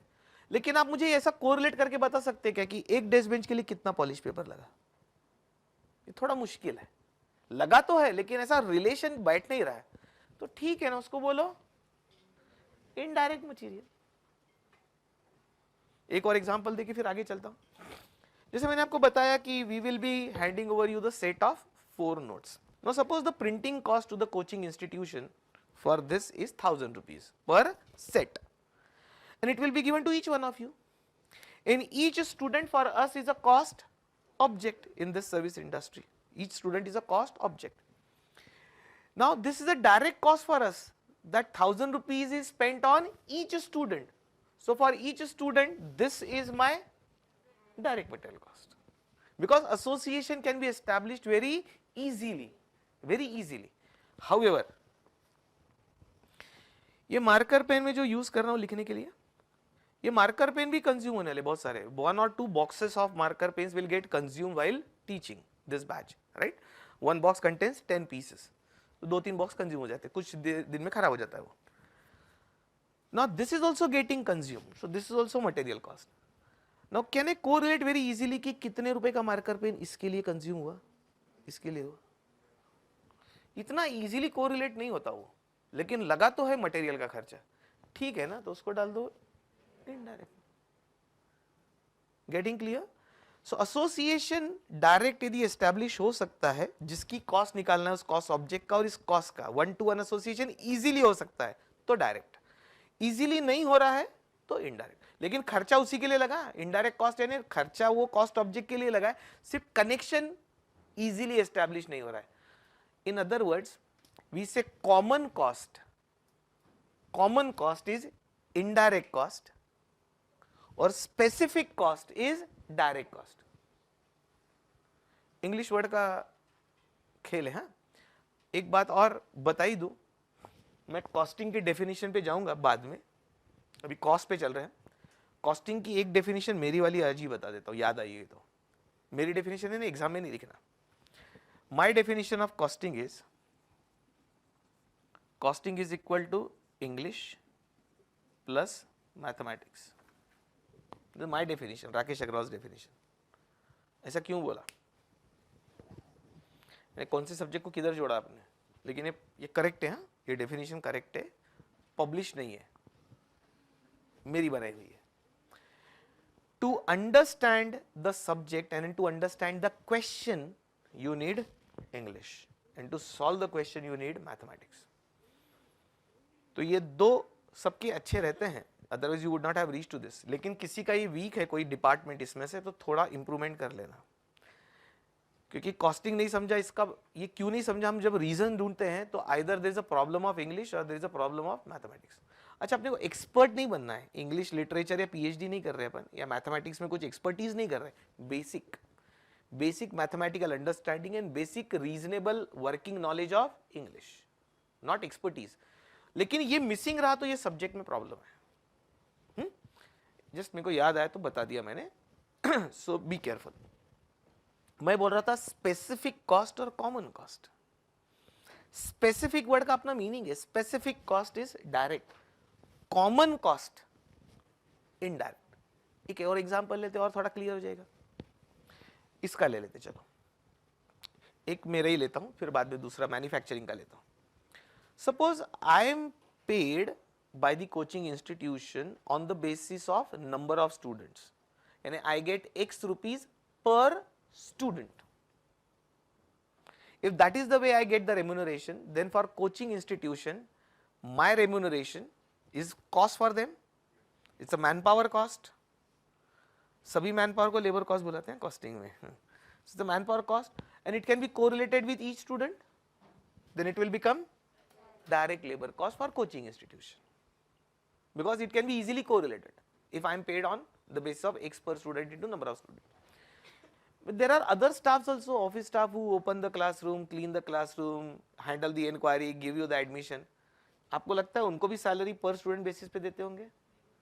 फिर वो कॉमन सर्विस दे रहे हैं, आपकी भी इंक्वायरी हैंडल कर रहे हैं, फाउंडेशन की भी, फाइनल की, सभी बैचेस की, तो वो भी मैन पावर कॉस्ट है। लेकिन उसका 1-to-1 कोरिलेशन नहीं हो रहा है, तो आप उनको क्या बुलाएंगे? Indirect labour. Now we go to manufacturing industry. ये डेस्क बेंच जो वर्कर एक्चुअली बना रहे हैं एक्टिवली, यानी पीसेस काट रहे, जोड़ रहे, असेंबल कर रहे, उनकी जो सैलरीज वेजेस है ना, वो जाती है डायरेक्ट लेबर, क्योंकि कोरिलेट कर सकते। कैसे बताता हूं, how you can correlate 1-to-1 easily.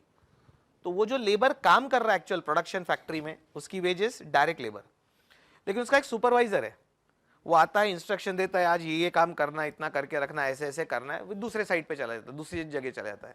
उस सुपरवाइजर की भी तो सैलरी दे रहे हैं आप, लेकिन उस सुपरवाइजर की वेजेस या सैलरी को एक एक डेस्क बेंच से कोरिलेट करना पॉसिबल नहीं है, तो उसकी सैलरी वेजेस कहां गई? Indirect labour. Even production manager salary, production manager salary will go to indirect labour. Getting the difference between direct and indirect. अब ये जो वर्कर है, जो ये डेस्क बेंच बना रहा है, इसको दो तरीके से पेमेंट करते हैं, वो हम किसी और चैप्टर में पढ़ने वाले, लेबर कॉस्ट टॉपिक में। ब्रीफ में बताता हूं। एक होता है टाइम रेट सिस्टम और एक होता है piece rate, which we are going to study in that chapter. Time rate और पीस रेट। पीस रेट यानी कितने पीसेस आपने प्रोड्यूस किए उसके बेसिस पे पेमेंट करना। यानी वर्कर की टीम को बोला भाई एक डेस्क बेंच बनाया तो 500 रुपीज देंगे हम आपको, फिर आप जितने पीसेस आज प्रोड्यूस करके देंगे इंटू 500, तो बहुत ही आसान हो गया। अपनी डायरेक्ट लेबर कॉस्ट कितनी होगी? 500 पर पीस, क्योंकि उसी बेसिस पे दे रहे हैं ना आप उनको। उसको पीस रेट सिस्टम बोलते हैं, जो हम लेबर कॉस्ट टॉपिक में पढ़ेंगे। दूसरा हुआ टाइम रेट। टाइम रेट यानी आज वो लेबर ने 8 घंटे काम किया आपकी फैक्ट्री में, he has worked for 8 hours, और आप उसको डेली बेसिस पे वेजेस देते कि 8 आवर्स के लिए you will be paid later से 500 rupees. Are you getting it? यानी आप उसको किस बेसिस पे वेजेस दे रहे हैं? कितना टाइम उसने स्पेंड किया फैक्ट्री में। तो 500 rupees you make the payment for 1 day, और 1 डे में जनरली 8 आवर्स काम होता है। उसको टेक्निकल या बिजनेस लैंग्वेज में कहते हैं, मैन्युफैक्चरिंग लैंग्वेज, शिफ्ट, SHIFT। एक शिफ्ट यानी 8 घंटे काम किया आपने, तो उसको बोलते हैं एक शिफ्ट काम हुआ। मैं इसलिए धीरे धीरे मेरे साथ आपने क्या कोशिश करना है, बिजनेस के वर्ड्स पकड़ना है, मैन्युफैक्चरिंग इंडस्ट्री के वर्ड्स पकड़ना है। कुछ कुछ इंडस्ट्री में 3 शिफ्ट में काम होता है, 24 घंटे जहां काम होता है। कुछ कुछ फैक्ट्री ऐसी जो कंटिन्यूस चलती है, तो 3 शिफ्ट में काम होता है। 24 आवर्स डिवाइडेड बाय 3, तो 8-8 घंटे की 3 शिफ्ट। तो एक शिफ्ट में वर्कर आते, ये जाते, अगले शिफ्ट यानी 8 घंटे काम करने के लिए दूसरे वर्कर आते, ये जाते, फिर और 8 घंटे काम करने के लिए अलग वर्कर आते। तो उसको बोलते 3 शिफ्ट वर्किंग, यानी 8-8 घंटे की 3 शिफ्ट में काम हो रहा है, यानी 24/7। आप जिसको 24/7 बोलते हैं उसको मैन्युफैक्चरिंग में बोलते हैं 3 शिफ्ट वर्किंग। कहीं पर 2 शिफ्ट वर्किंग होता है 8-8 आवर्स की, और कहीं पर सिंगल शिफ्ट 8 आवर्स। ठीक है, वापस आता हूं। हम सिंगल शिफ्ट वर्किंग वाले लोग हैं, ऐसा समझो। हमने वर्कर को 8 घंटे का पेमेंट किया 500। अब ऑन एन एवरेज अपने ये समझ में आया कि 8 घंटे के काम में ये वर्कर्स 8 डेस्क बेंच असेंबल कर लेते बना के। सिंपल एग्जांपल ले रहा हूं, that in 8 hours work we pay them how much? I said 500. So we'll assume 5 desk benches they assemble. How much? 5 desk benches they assemble in 1 day. And we make a payment for 1 day how much? 500 rupees. ये आपका approximate calculation है। तो 500 rupees paid for 5 desk benches. तो एक desk bench का खर्चा 100, which is direct labor cost. लेकिन supervisor, manager, इनका खर्चा इनडायरेक्ट लेबर कॉस्ट, क्योंकि उसका 1-to-1 कोरिलेशन लगाना बहुत मुश्किल है। अब आते हैं एक्सपेंसेस पे। Majority of the expenses are indirect. I repeat, majority of the expenses are indirect, except very few expenses which are direct in nature, यानी एक्सपेंस और वो भी directly connected to cost object. अब आपने जो एग्जांपल दिया था डेप्रिसिएशन, वो इधर जाएगा। डेप्रिसिएशन ऐसा निकाल सकते क्या? 1 यूनिट बना, मशीन इतनी डेप्रिसिएट हुई, मुश्किल। या रेंट ऑफ द प्रीमाइसेस, एक स्टूडेंट है, एक स्टूडेंट आया, इतना रेंट लगा, मुश्किल है। इसका मतलब ही वो क्या है? इनडायरेक्ट। कॉमन खर्चा है ना, जैसे हमने क्लासरूम रेंट पे लिया, तो आपकी बैच को भी पढ़ा सकते हो और भी बहुत सारी बैचेस पढ़ेंगी, तो ये सभी बैचेस के लिए क्या हुआ? कॉमन खर्चा। जब खर्चा स्पेसिफिक लगता है तो डायरेक्ट हुआ, कॉमन लगता है तो इनडायरेक्ट हुआ। इलेक्ट्रिसिटी बिल, हम ऐसा देते क्या, एक स्टूडेंट इतना bill,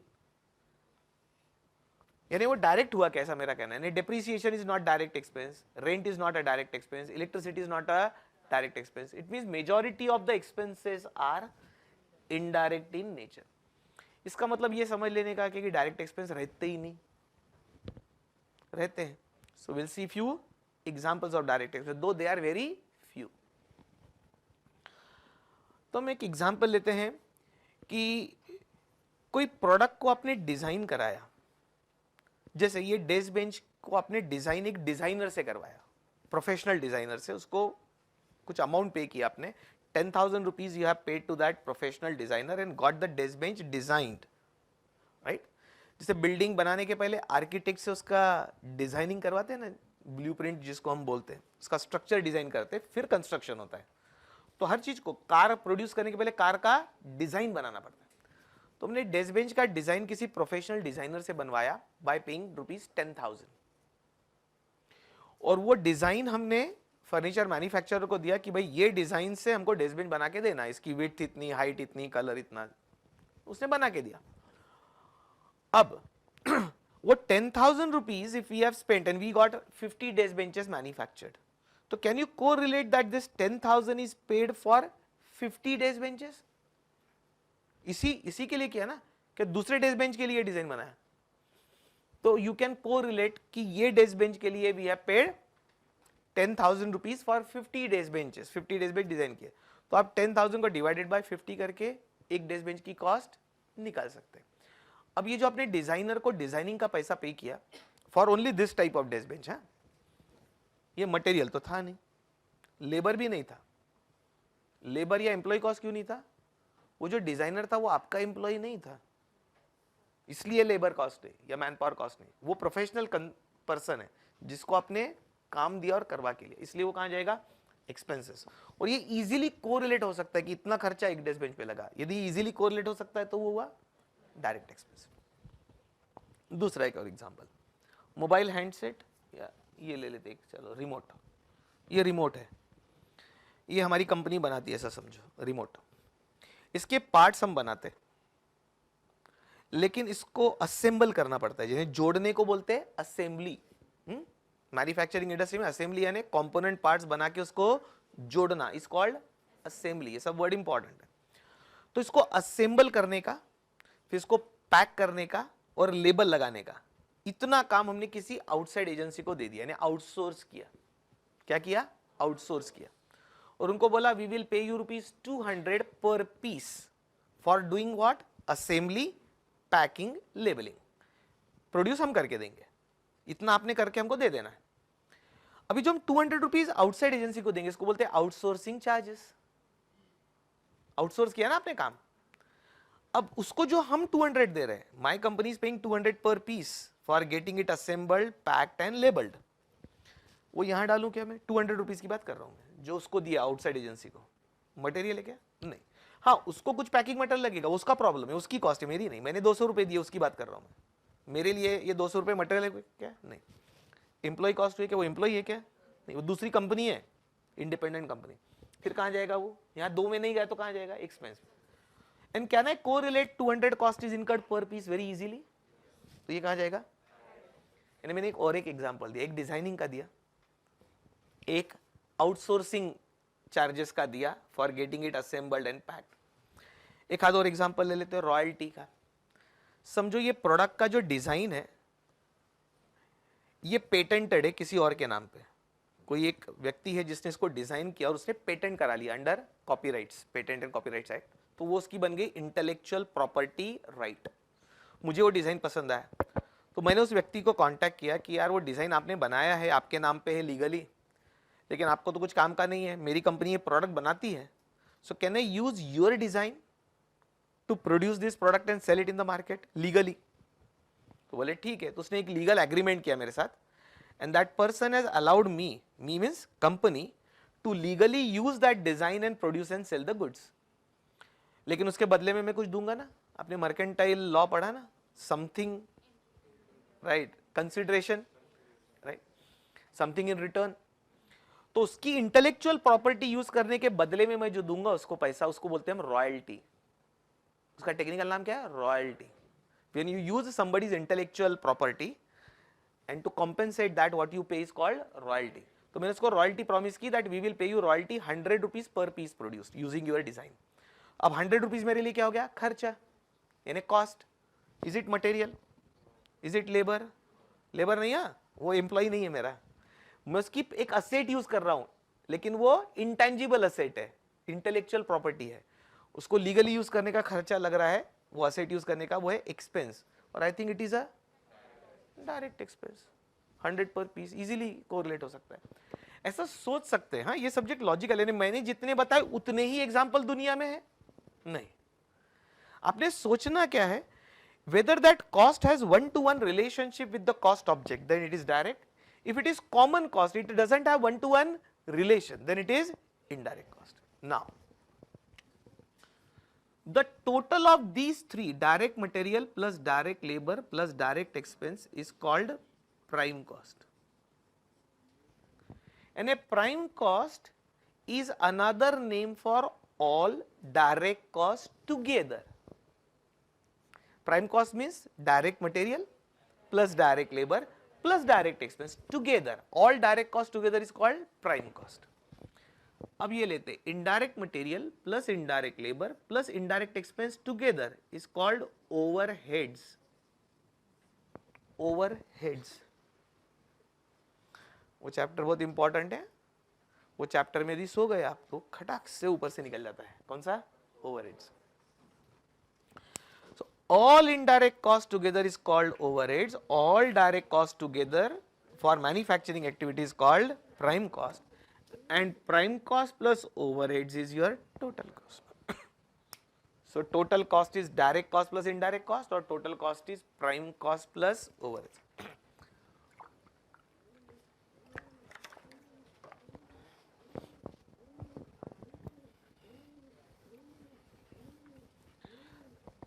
Now,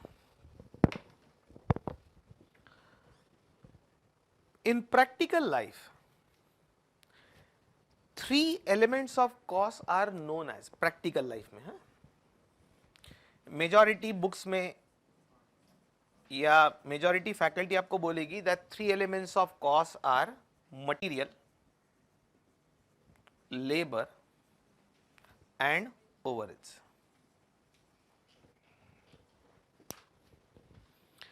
I repeat, technically and theoretically this is correct. Three elements of cost are material, labor and expenses. But practically speaking, people say three elements of cost are material, labor and overheads. इसी चीज को ऐसे बुलाया जाता है practically. जैसे अपना school में जो रजिस्टर्ड नाम रहता है वो अलग रहता है, लेकिन दोस्त लोग कुछ और ही नाम से बुलाते हैं. ऐसा होता है, राइट? तो वैसे व्यक्ति एक ही है, रजिस्टर्ड नाम अलग. ये रजिस्टर्ड नाम है किताब में, ये स्कूल में लिखा हुआ नाम है, बुलाते ऐसा है. लेकिन थ्री एलिमेंट्स ऑफ कॉस्ट, ये जो थ्री एलिमेंट्स लिखे ना वो ऐसे बुलाते हैं, मटेरियल, लेबर, ओवरहेड्स. तो कभी कभी लोग बोलते हैं सर हमने तो ऐसा पढ़ा ना, आपने ऐसा पढ़ा दिया.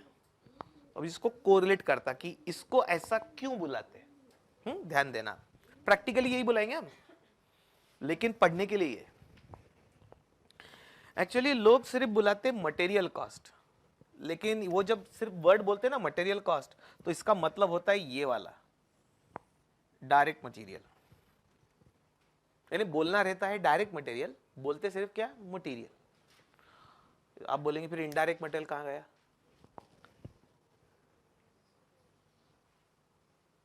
ये कहां गया? इधर. तो लोग बुलाते समय सिर्फ मटेरियल कॉस्ट बोलते, समझना क्या? Direct material. बुलाते समय लोग लेबर कॉस्ट बोलते सिर्फ वर्ड, वो ये है, वो डायरेक्ट लेबर है. पूरा वर्ड बोलने की जगह labour cost, employ cost, meaning है उसका मेनली डायरेक्ट लेबर. और ये आइटम आता है बहुत कम. कौन सा? Direct expense. जब हम क्वेश्चन सॉल्व करेंगे तो आपको हार्डली 5% टाइम आपको ये आइटम मिलेगा, 95% नहीं मिलेगा, क्योंकि डायरेक्ट एक्सपेंस के एग्जांपल ही बहुत कम है. मैंने शायद एक सेंटेंस बोला था, majority expenses tends to be indirect. तो लोगों ने क्या किया, इसका काम कम पड़ता है, इसको ड्रॉप कर दिया. जो नाम बुलाने में डिफिकल्ट रहता तो अपन उसका शॉर्ट फॉर्म नहीं क्या बना देते, वैसे ही अभी आपका नाम यदि ज्ञानेश्वर है, ज्ञानेश्वर, और आप यूएस में काम कर रहे होंगे तो आपको वहां के लोग ज्ञानेश्वर बुला पाएंगे क्या? तो वो आपका नाम बदल ही देंगे।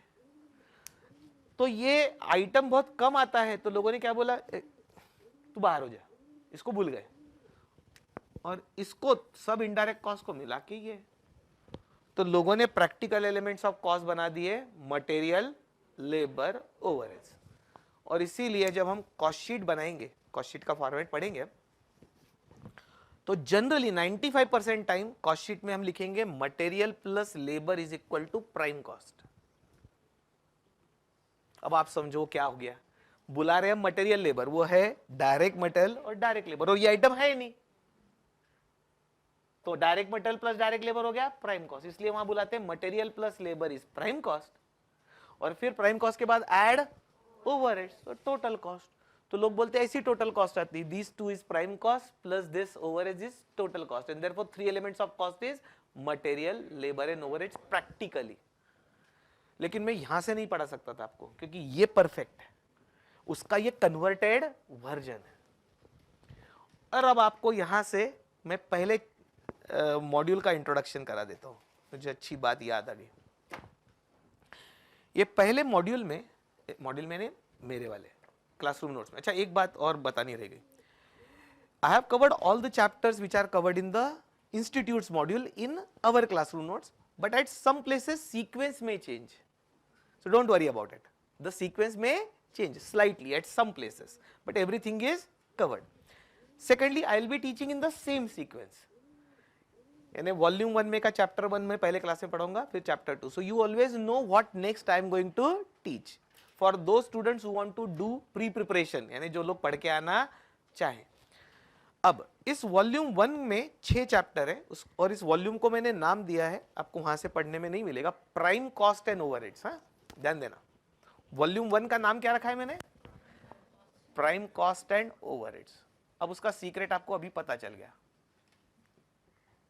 प्राइम कॉस्ट एंड ओवरहेड्स, ये मैंने नाम दिया, कुछ सोच समझ के दिया, क्योंकि इस वॉल्यूम में जो चैप्टर कवर हो रहे हैं वो बता दूं आपको। पहला चैप्टर तो बेसिक कॉन्सेप्ट से जो हमने चालू किया, क्योंकि बेसिक्स ही पता नहीं चलेंगे तो आगे की कुछ समझ में बात नहीं आएगी, तो इसमें पहला चैप्टर है बेसिक कॉन्सेप्ट्स, दूसरा चैप्टर है मटेरियल कॉस्ट, और आपके ध्यान में आ गया मटेरियल कॉस्ट दूसरा चैप्टर, तीसरा चैप्टर लेबर कॉस्ट या एम्प्लॉय कॉस्ट, मैं सिर्फ वॉल्यूम 1 की बात कर रहा हूं, labour cost oblique employ cost यानी मैन पावर कॉस्ट, चौथा चैप्टर ये ओवरहेड्स। अरे ये जो पढ़ाया ना, इसका मैग्नीफाइड वर्जन हर एक चैप्टर में पढ़ना है। इससे एक बात और समझ लेना है, मैं जो बेसिक कॉन्सेप्ट्स में जो जो चीजों पे टच करूंगा वो सब आपको बाद में डिटेल में अलग अलग चैप्टर में पढ़ना है, that is what it is.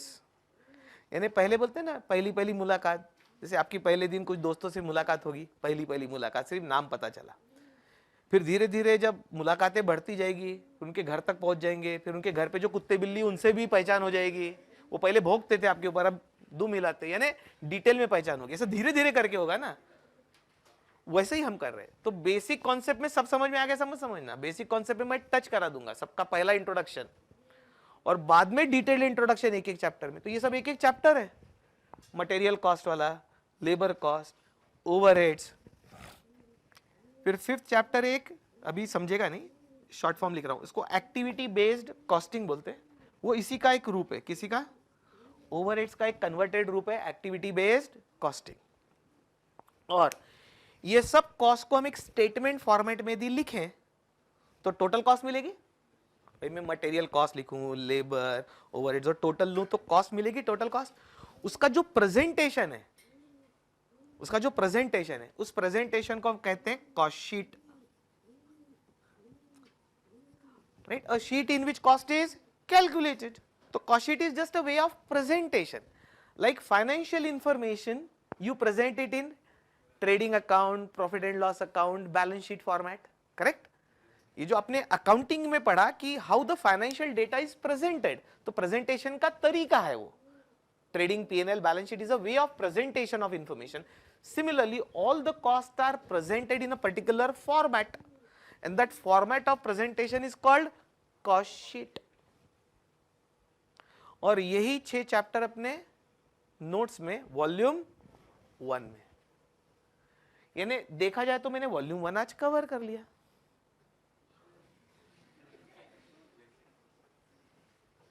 पहली मुलाकात दोस्तों कवर कर लिया ने. पहली मुलाकात, अरे ये बाद में डिटेल में मुलाकात कौन करेगा? घर जाने के बाद कुत्ते ने भौंकना नहीं चाहिए, दुम हिलाते हुए आना चाहिए, यानी डिटेल में पहचानोगे. उसको टाइम लगेगा दोस्त, इसको टाइम लगेगा. ये पहला वॉल्यूम ही बहुत टाइम खाने वाला है. मैं को रिलेट करके दे रहा हूं. ऐसे मैंने दूसरे और तीसरे वॉल्यूम का भी कुछ नाम रखा है. यहां क्लियर हो गया? एक थोड़ा सा और टच कर देता हूं, कल आगे कहां बढ़ेंगे हम. वैसे वो डिटेल में आने वाला है ओवरहेड्स टॉपिक में, लेकिन ये जो ओवरहेड्स है इसके 3 पार्ट होते हैं. समझो किसके? overheads are divided. Overheads is indirect cost. First of all, it is further divided in 3 parts. और उसके पहले बता दूं, प्राइम कॉस्ट लिखने के लिए इतना ही है, but prime cost is always calculated up to production stage, यानी वो है प्राइम कॉस्ट ऑफ प्रोडक्शन. बस ये प्रोडक्शन तक का ही खर्चा है. हाँ, कौन सा? Prime cost. उसके आगे का नहीं है इसमें, प्राइम कॉस्ट में नहीं. मैं आता हूं आगे. ये ओवरहेड्स के 3 पार्ट करते हैं. Overheads get subdivided in 3 major parts. One is called factory overheads. Don't worry, ये सब ज्यादा डिटेल में कहाँ है? इधर. अभी पहली मुलाकात. एडमिनिस्ट्रेशन ओवरहेड्स और तीसरा सेलिंग एंड डिस्ट्रीब्यूशन. एक्चुअली 2 हैं लेकिन इसको हम क्लब करते हैं generally. Selling and distribution overheads. Overheads के 3 पार्ट. पहली बात, ओवरहेड्स का मतलब इनडायरेक्ट कॉस्ट, ये भूलना नहीं.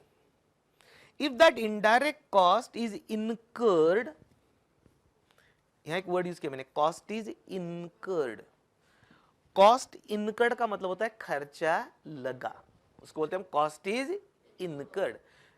जैसे ही आपने कोचिंग क्लास के लिए रजिस्ट्रेशन किया और फीस पे की, cost is incurred. Cost of becoming chartered accountant is incurred.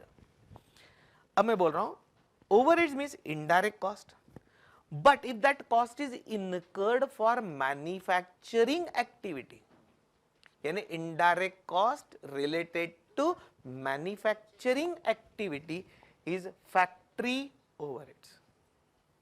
नाम में मतलब है ना दोस्तों, overheads यानी indirect cost. किसका? फैक्ट्री में लगा हुआ. फैक्ट्री में यानी प्रोडक्शन में लगा हुआ. प्रोडक्शन करते समय जो इनडायरेक्ट खर्चा लगता है, indirect material, indirect labour, indirect expense, उसको हम बोलते हैं फैक्ट्री ओवरहेड्स. लॉजिकली पढ़ो, रट के क्या करेंगे? इनडायरेक्ट खर्चा, ओवरहेड्स यानी इनडायरेक्ट खर्चा, काय में लगा? फैक्ट्री में यानी प्रोडक्शन में. और इसीलिए इसके और भी नाम है, बता ही दूं आज ही. किसके? फैक्ट्री ओवरहेड्स के नाम. प्रोडक्शन ओवरहेड्स मतलब सेम. हाँ, एक दोस्त के मल्टीपल नाम. फैक्ट्री ओवरहेड्स को क्या बुलाते हैं? Production overheads. Manufacturing overheads, meaning कहां चेंज हुआ? बोलो वाला मुझे. वर्ड चेंज हुए, मतलब कहां चेंज हुआ? Factory overheads is same as production overheads, same as manufacturing overheads. कोई भी नाम आए पता हो ना क्या चीज, एक ही चीज है वो. और एक वर्ड है works overheads. Works overheads, works है, वर्क नहीं सिर्फ वर्क्स.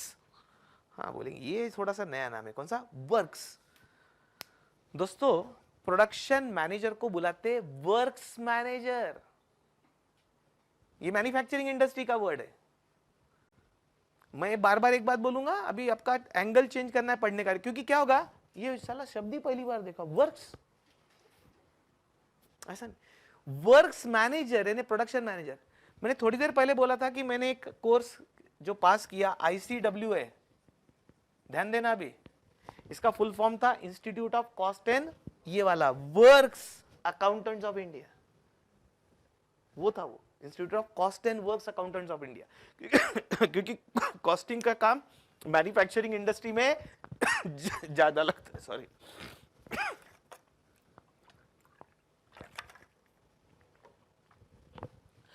तो वर्क नहीं, वर्क्स, वर्क्स का मतलब होता है प्रोडक्शन। तो प्रोडक्शन मैनेजर के यदि विजिटिंग कार्ड पे आपको क्या मिल सकता है, वर्क्स मैनेजर, समझ जाने का, प्रोडक्शन मैनेजर। तो works overheads, factory overheads, production overheads, manufacturing overheads, all means one and the same. Administration overheads यानी ऑफिस ओवरहेड्स, ऑफिस का जो काम होता है उसमें जो खर्चा लगता है, स्टेशनरी, प्रिंटिंग, लाइट वगैरह जो भी, और उनके स्टाफ की सैलरी। एडमिनिस्ट्रेशन आपको समझता है व्हाट इज एडमिनिस्ट्रेशन, जैसे भाई इस एकेडमी का एक एडमिनिस्ट्रेशन ऑफिस है, राइट। ऐसा समझो क्लासरूम इज फैक्ट्री जहां चार्टर्ड अकाउंटेंट्स प्रोड्यूस हो रहे हैं, लेकिन आपकी इंक्वायरी वगैरह हैंडल करने के लिए ऑफिस है, एडमिनिस्ट्रेटिव ऑफिस, उसका खर्चा एडमिनिस्ट्रेशन ओवरहेड्स। और मार्केटिंग है ना, सेलिंग एंड डिस्ट्रीब्यूशन। वैसे सेलिंग और डिस्ट्रीब्यूशन जनरली कंबाइन कर देते लोग, है दो अलग अलग। टेक्निकली देखना सेलिंग और डिस्ट्रीब्यूशन में क्या फर्क है। सेलिंग ओवरहेड्स और selling cost is the cost incurred to generate the demand, ध्यान देना। और distribution cost is the cost incurred to satisfy the demand. फिर से एक बार रिपीट करता हूं, आपके चेहरे ने बताया कि ये ओवरहेड्स गया, चेहरे से पता चलता है कि ये ओवरहेड्स गया। Cost incurred to generate the demand is selling cost, यानी selling overheads. Cost incurred to satisfy the demand is distribution overheads. Example, हमने नया मोबाइल लॉन्च किया, यानी कंपनी है मेरी, नया मोबाइल लॉन्च किया मार्केट में। आपको कैसे पता चलेगा नया लॉन्च हुआ? एडवर्टीजमेंट करना पड़ेगा, नहीं तो मेरे पास ही पड़ा रहेगा वो। तो फिर पेपर में, न्यूज़पेपर, होर्डिंग्स, जो भी, ये सब मैं करूंगा आप तक पहुंचाने के लिए, उसके फीचर्स प्लस साथ में कोई एक्टर एक्ट्रेस रखनी पड़ेंगी कुछ तो भी, कि उसके बिगैर चलता ही नहीं, उनके भी पैसे दूंगा, शूटिंग करवाऊंगा, जो भी। ये सब खर्चा मैं कर रहा हूं टू जनरेट द डिमांड, कि आपके मन में इच्छा पैदा हो प्रोडक्ट खरीदने की, डिमांड जनरेट करा रहा हूं मैं। ये सब खर्चा जो किया वो था सेलिंग ओवरहेड्स। अब डिमांड जनरेट हो गई, समझो आपके मन में इच्छा हो गई कि ये मोबाइल खरीदना है, मुझे अच्छा लग रहा है ये पीस। अब ये डिमांड जनरेट हुई, इसको सेटिस्फाई करने के लिए क्या करना पड़ेगा, मुझे पैसे इधर आने चाहिए और मोबाइल वहां तक जाना चाहिए। इसके लिए भी तो कुछ खर्चा होता है। अरे वो होलसेलर, रिटेलर के चैनल से उधर तक जाएगा कि नहीं प्रोडक्ट, वो डिमांड को सेटिस्फाई करना है। तो जब कैरेज आउटवर्ड वगैरह बोलते हैं, होलसेलर का, डीलर्स का, रिटेलर्स का कमीशन बोलते हैं, जिससे वो प्रोडक्ट वहां तक पहुंचेगा, पैकिंग करा के पहुंचाना पड़ेगा, वो खर्चे को हम बोलते हैं डिस्ट्रीब्यूशन। अब फर्क ध्यान में आया? Generating the demand is selling, satisfying the demand is distribution. एक एग्जांपल और देता हूं, फिर आज यहां स्टॉप लेंगे। एक depreciation of fixed asset, depreciation is expenses, वैसे भी वो, और डेप्रीसिएशन इज इनडायरेक्ट एक्सपेंस। अब depreciation of plant and machinery, depreciation is indirect expense यानी overheads. Depreciation of plant and machinery is factory overheads. Depreciation of office furniture, office computer, administration overheads. Depreciation of delivery van, selling and distribution overheads. वैसे rent of factory building, rent of office building, rent of sales department, इतना ही आसान है दोस्तों। Logically पढ़ोगे तो आसान है, नहीं तो आप बोलेंगे लिस्ट दे दो हमको पूरे फैक्ट्री ओवरहेड्स के। अरे अच्छा, वही इलेक्ट्रिसिटी का खर्चा फैक्ट्री में भी लगता है मशीन चलाने के लिए, तो power, electricity, fuel consumed in manufacturing process, तो ऑफिस में नहीं लगता कि इलेक्ट्रिसिटी, वहां भी लगती, वो एडमिनिस्ट्रेशन, सेल्स डिपार्टमेंट को नहीं लगती क्या? तो इसका मतलब मैं ऐसा बोल सकता कि इलेक्ट्रिसिटी बिल यानी, ऐसा नहीं बोल सकता। अरे भाई इलेक्ट्रिसिटी बिल किसका, वो किस काम के लिए लगा, खर्चा किस काम के लिए लगा। इनडायरेक्ट खर्चा ओवरहेड्स, और वो खर्चा मैन्युफैक्चरिंग एक्टिविटी के लिए लगा तो फैक्ट्री ओवरहेड्स, वही इनडायरेक्ट खर्चा एडमिनिस्ट्रेटिव एक्टिविटी के लिए लगा तो एडमिनिस्ट्रेशन ओवरहेड्स। एडमिनिस्ट्रेशन ओवरहेड्स को ऑफिस ओवरहेड्स भी बोलते हैं, क्या बोलते हैं, ऑफिस ओवरहेड्स। और वही खर्चा सेलिंग और डिस्ट्रीब्यूशन एक्टिविटी के लिए लगा तो सेलिंग एंड डिस्ट्रीब्यूशन ओवरहेड्स। और दोस्तों फिर ये सब डायरेक्ट कॉस्ट के आइटम और ये इनडायरेक्ट कॉस्ट के ये क्लासिफिकेशन यानी ओवरहेड्स के, ये सबको हम जब जोड़ते हैं so we get cost sheet. कल मैं कॉस्ट शीट जस्ट एक दिखाऊंगा ब्रीफ में, क्योंकि वो अलग से एक चैप्टर है, and then will go ahead towards methods and techniques of costing, ये भी डेफिनेशन पे जाना है अपने को, राइट? आज के लिए इतना काफी है, will stop here for the day.